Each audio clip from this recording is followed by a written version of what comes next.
అందరికీ నమస్కారం అండి. ఈ వీడియోలో మనం విటమిన్ B12 ఎందుకు తగ్గుతూ ఉంటుంది, ఈ తగ్గడం మూలాన ఎటువంటి లక్షణాలు కనబడతాయి, అలాగే విటమిన్ బి లోపాన్ని అధిగమించడం ఎలా అనేది ఈ వీడియోలో మనం తెలుసుకుందాము. విటమిన్ B12ని సైనోకోబాలమిన్ అని కూడా పిలుస్తారు. విటమిన్ B12 ఎక్కువగా మెదడుకి, నరాలకి, అలాగే ఎర్ర రక్త కణాలు వృద్ధి చెందడానికి చాలా ఉపయోగపడుతూ ఉంటుంది. ఈ విటమిన్ B12 ఎవరిలో ఎక్కువగా తగ్గుతూ ఉంటుంది. మెయిన్గా గ్యాస్ట్రిక్ ప్రాబ్లం ఉన్నవారికి, స్టమక్లో ఏమైనా ఇబ్బంది ఉన్నవారికి, లేదా వెజిటేరియన్స్, ఓల్డ్ ఏజ్ 75 ఏళ్ళు పైబడిన వారికి, ఆల్కహాల్ ఎక్కువగా తీసుకునే వారికి, అలాగే అసిడిటీతో బాధపడుతున్నవారు అంటే యాంటాసిడ్స్ ఎక్కువగా తీసుకునే వారికి, అలాగే షుగర్ వ్యాధికి సంబంధించిన మెట్ఫోర్మిన్ అనే ట్యాబ్లెట్ ఎక్కువగా తీసుకున్న వారికి, యాంటీబయాటిక్స్ అనేవి తరచుగా ఉపయోగించే వాళ్ళు మనం ఈ విటమిన్ B12 అనేది తగ్గుతూ ఉంటుంది. ఈ విటమిన్ B12 తగ్గడం మూలన ఎటువంటి లక్షణాలు కనబడతాయి? మెయిన్గా మనకి విటమిన్ B12 అనేది ఎర్ర రక్త కణాలు వృద్ధి చెందడానికి చాలా ఉపయోగపడుతూ ఉంటుంది. అందుకని ఎప్పుడైనా విటమిన్ B12 తగ్గిందనుకోండి, ఆ వ్యక్తికి నీరసం ఉండడం, ఊరికి అలసిపోవడం, చర్మం అనేది పొడిబారడం, జుట్టు పల్సగా అవ్వడం, జుట్టు ఊడిపోవడం లాంటి లక్షణాలు చూస్తూ ఉంటాము. అలాగే విటమిన్ B12 అనేది సెరోటోనిన్ అనే హార్మోన్ని ప్రొడ్యూస్ చేస్తూ ఉంటుంది. ఎప్పుడైతే విటమిన్ B12 అనేది తగ్గిపోతూ ఉంటుందో ఈ సెరోటోనిన్ అనేది కూడా తగ్గిపోతూ ఉంటుంది. అందువల్ల ఆ వ్యక్తి డిప్రెషన్లోకి వెళ్ళిపోవడం, అలాగే మెమరీ లాస్, జ్ఞాపక శక్తి తగ్గిపోవడం ఇలాంటివి చూస్తూ ఉంటాము. అలాగే ఈ విటమిన్ B12 అనేది హోమోసిస్టిన్ని రెగ్యులేట్ చేస్తూ ఉంటుంది.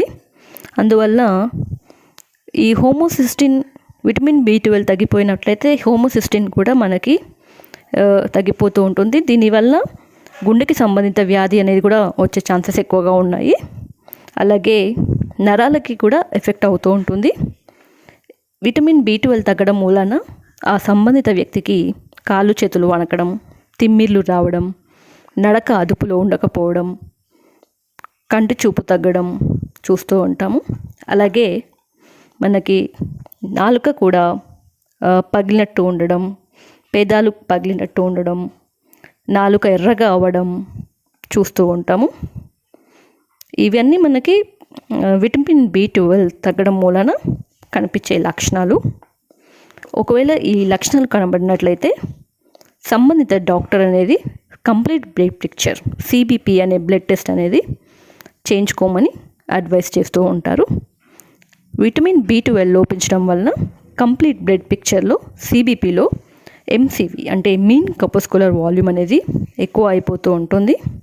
సుమారు MCV అనేది 110 నుంచి 140 FL వరకు ఉంటుంది. అలాగే ఎర్ర రక్త కణాలు RBC అనేది సైజు కూడా పెరుగుతూ ఉంటుంది. మెయిన్గా ఇంకా సివియర్ కండిషన్స్లో వైట్ బ్లడ్ సెల్స్ WBC కానివ్వండి, ప్లేట్లెట్స్ కానివ్వండి తగ్గిపోతూ ఉంటాయి. ఇవి మనకి విటమిన్ B12 తగ్గడం మూలన వచ్చే ల్యాబొరేటరీ ఫైండింగ్స్ అండి. ఈ విటమిన్ B12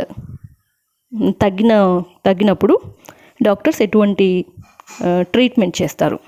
విటమిన్ B12 అనేది మనకి 2 రకాలుగా అవైలబుల్గా ఉంటుందండి. ట్యాబ్లెట్స్ రూపంలో, అలాగే ఇంజెక్షన్స్ రూపంలో. ఎవరికైతే విటమిన్ B12తో పాటు రక్తహీనతో బాధపడుతున్నారో వారికి విటమిన్ B12 ప్లస్ ఐరన్ ఉన్న ట్యాబ్లెట్స్ అనేవి ఉపయోగించాలి. విటమిన్ B12 తక్కువ ఉండడంతో పాటు ఎవరికైతే నరాలకి సంబంధించిన ఇబ్బంది ఉంటుందో వారు విటమిన్ B12 అలాగే folic acid, pyridoxine, nicotinamide tablets ఉన్న ట్యాబ్లెట్స్ అనేవి ఉపయోగించాలండి. ఎగ్జాంపుల్ వచ్చేసి న్యూరోబయాన్ ప్లస్, న్యూరోకైన్ ప్లస్, నర్విక్ ఓడి, నర్వ్స్ బి, నర్వ్స్ ఇలాంటి చాలా ట్యాబ్లెట్స్ అయితే ఉంటాయి. మీకున్న ప్రాబ్లం బట్టి ట్యాబ్లెట్స్ అనేవి ఉపయోగించాలండి. ఈ ట్యాబ్లెట్స్ అనేవి ఎవరైనా ఉపయోగించవచ్చు. ప్రెగ్నెన్సీ వాళ్ళు కానివ్వండి, లాక్టేటింగ్ మదర్ కానివ్వండి, పెద్దవారు ఎవరైనా ఉపయోగించవచ్చు. కానీ ఎవరైతే షుగర్కి సంబంధించిన ట్యాబ్లెట్స్, మెట్ఫార్మిన్, అలాగే గ్యాస్కి సంబంధించిన tablets, antacids, vitamin C, aspirin ఇలాంటి ట్యాబ్లెట్స్ ఉపయోగిస్తున్నారో వారు ఒకసారి డాక్టర్ని కన్సల్ట్ అయ్యి విటమిన్ B12 ట్యాబ్లెట్స్ అనేవి ఉపయోగించాలండి. అలాగే మనకి మార్కెట్లో విటమిన్ B12 ఆర్గానిక్ ఫామ్స్ అనేవి అవైలబుల్గా ఉంటాయి. లైక్ హిమాలయన్ ఆర్గానిక్ B12 కానివ్వండి, ప్రో న్యూట్రిషన్, సింప్లీ హెర్బల్ ఇలాంటి ట్యాబ్లెట్స్ కూడా మనం ఉపయోగించవచ్చు. కానీ మెయిన్ ఇక్కడ గుర్తుంచుకోవాల్సింది ఏంటి అంటే ఎప్పుడైనా మీరు విటమిన్ B12 ట్యాబ్లెట్స్ తీసుకున్నప్పుడు వాటిలో విటమిన్ B12 అనేది మినిమం 1000 నుంచి 2000 మైక్రోగ్రామ్స్ ఉండేలాగా చూసుకోవాలండి. అలాగే మనకి విటమిన్ B12 ట్యాబ్లెట్స్ అనేవి మినిమం ఒక 3 మంత్స్ వరకు ఉపయోగించాలండి. డైలీ ఉపయోగించాలా, ఆల్టర్నేట్ డేస్ ఉపయోగించాలనేది మీరు ఒకసారి డాక్టర్ని కన్సల్ట్ అయ్యి యూస్ చేయాలి. ఎందుకంటే సివియారిటీ ప్రకారం ఉపయోగించాల్సి వస్తుందండి. Vitamin B12 water soluble vitamin కాబట్టి మనకి ఎంత కావాలో అంత తీసుకుంటూ ఉంటుందండి. మిగిలిన ఎక్సెస్ విటమిన్ B12 అనేది యూరిన్ ద్వారా బయటకు వెళ్ళిపోతూ ఉంటుంది. అలాగే ఈ విటమిన్ B12 అనేది ఇంజెక్షన్స్ రూపంలో కూడా ఉంటూ ఉంటుందండి. ఎవరికైతే ఈ లెవెల్స్ చాలా తక్కువగా ఉంటాయో అప్పుడు డాక్టర్స్ ఈ ఇంజెక్షన్స్ అనేవి అడ్వైస్ చేస్తూ ఉంటారు. ఇప్పుడు మనం ఈ విటమిన్ B12 ఎక్కువగా ఉండే ఆహార పదార్థాలు ఏంటో తెలుసుకుందాము. మెయిన్గా ఈ విటమిన్ B12 అనేది మాంసాహారంలో ఎక్కువగా ఉంటూ ఉంటుందండి. అంటే చికెన్ కానివ్వండి, మటన్, ఫిష్, అలాగే ష్రింప్స్, రొయ్యలు, ఎగ్స్లో ఎక్కువగా ఉంటూ ఉంటుంది. అలాగే వెజిటేరియన్స్లో అయితే మిల్క్ ప్రొడక్ట్స్ అంటే పాలు, పెరుగు, పన్నీర్, బటర్ మిల్క్, అలాగే మష్రూమ్స్ అంటే పుట్టగొడుగులు కానివ్వండి, పాలకూర, సోయాబీన్స్, మిల్లెట్స్ అంటే కొర్రలు, ఊదలు, అరికలు, సామలు, అలాగే ఫర్మెంటెడ్ ఫుడ్స్ ఇడ్లీ, దోశ ఇలాంటివి తీసుకుంటూ ఉండాలండి. ఇది అండి కంప్లీట్గా విటమిన్ B12 తగ్గిన వారు తీసుకోవాల్సిన ఆహార పదార్థాలు. ఈ విటమిన్ B12 టెస్ట్ ఎలా చేస్తారు? ఇది ఒక సింపుల్ బ్లడ్ టెస్ట్ అండి. ఈ విటమిన్ B12 తెలుసుకోవడానికి మన శరీరం నుంచి కొద్దిగా బ్లడ్ శాంపుల్ అనేది కలెక్ట్ చేసి వాటిలో విటమిన్ B12 అనేది చూస్తారు. ఈ విటమిన్ B12 పరీక్ష చేయించుకునేవారు మనం పడిగడుపున చేయించుకోవాలి. అంటే 10 నుంచి 12 గంటల ముందు ఎటువంటి ఆహారం అనేది తీసుకోకూడదు. ఉదయం పూట పడిగడుపున ఈ పరీక్ష అనేది చేయించుకోవాలి.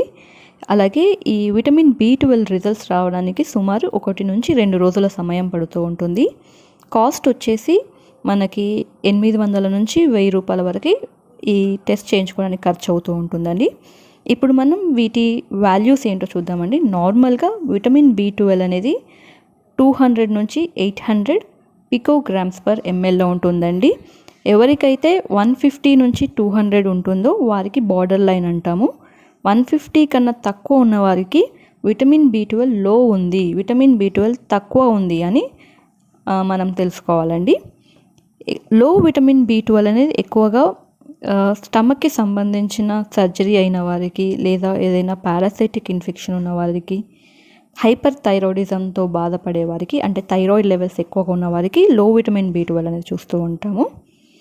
హై విటమిన్ B12 అనేది లివర్కి సంబంధించిన వ్యాధి, అంటే కాలేయ సంబంధిత వ్యాధి ఉన్నవారికి, హెపటైటిస్ కానివ్వండి, సిర్రోసిస్, అలాగే తెల్ల రక్త కణాల క్యాన్సర్, ల్యూకేమియాతో బాధపడే వారిలో ఈ విటమిన్ B12 లెవెల్స్ అనేవి హై ఉంటాయి, అంటే ఎక్కువగా ఉంటాయండి.